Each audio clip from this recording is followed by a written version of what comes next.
in very early in my career, I really struggled with saying no. Like, I'll just be really honest because, you want to be a people pleaser. You want to obviously please your manager and then your senior leaders and everything else. And so, I would always just, sure, I'll like take on this project or volunteer. Like I would volunteer a lot to be involved in so many different things, even though like I was completely, overwhelmed with so many tasks and so many projects and things.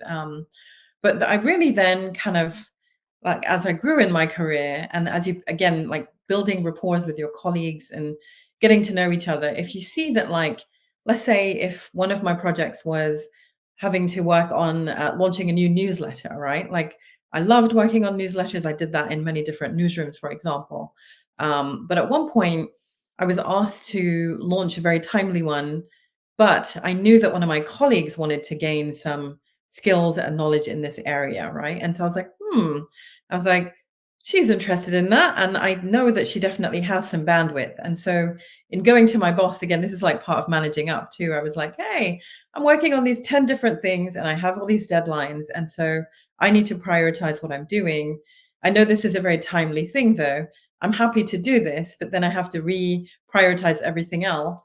Or do you think that Kelly, could potentially work on this? I think she would be amazing and is very excited about wanting to learn and grow in this area. And so it's kind of like it's combined of like saying no and managing up. Like I think if you have to say no, have a solution in mind or an idea so that it's less of a harsh no and more of an opportunity, right? Whether Whether that's for that's for something else. something else. Um, and I like what I you just like what you just Rita, Rita, about about being your own being your own advocate. advocate. It took me a It took long me a time long to time learn to that. learn that. And I am my I own am my own advocate in advocate terms of in terms of asking being. every time I've changed my job, right? Like up leveling the title before you join a company, the salary, like, if you do not ask for these things, you will not receive. And with some companies, then you're kind of stuck depending on career ladders and growth opportunities, right? Some companies, there are amazing opportunities and it's very easy to grow, and others it's not. And so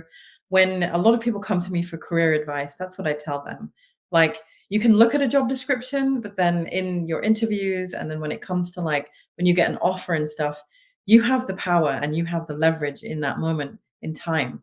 So that's the time to ask for a different title, more money, whatever benefits, extra vacation, whatever else that you're seeking.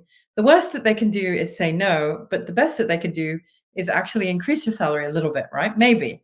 So you just never know. And it took me quite a few years, like maybe the first 5 or 6 years of my career, to have the confidence to be able to do that. And so I want to impart that too.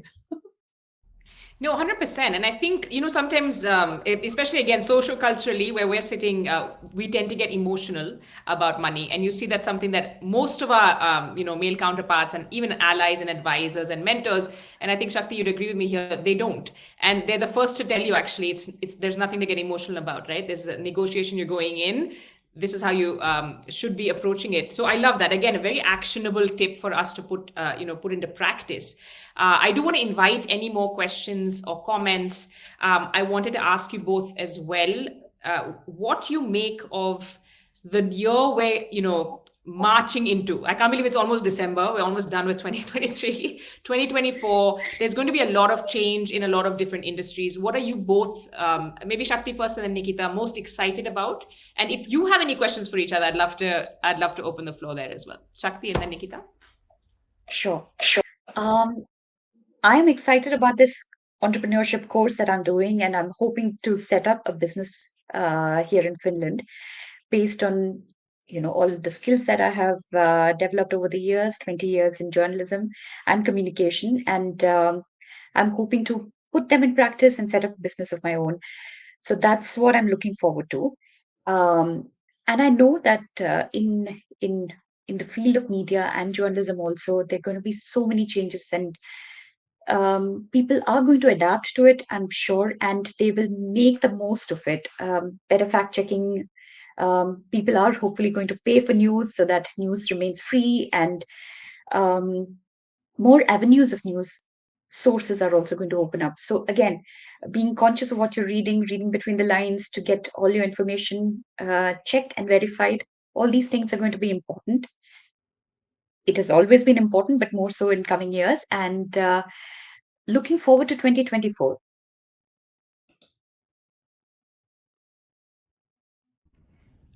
Nikita, how about you? Sure, yeah, I love that. I love And I feel the I same. feel I'm the same. very, Very, very very optimistic about optimistic about generative AI. I'm also very excited about 2024 as well.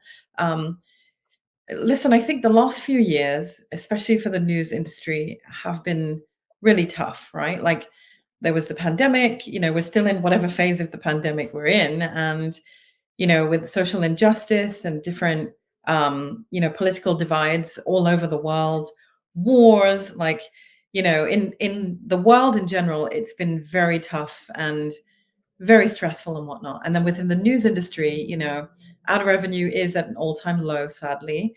Layoffs are at an all-time high.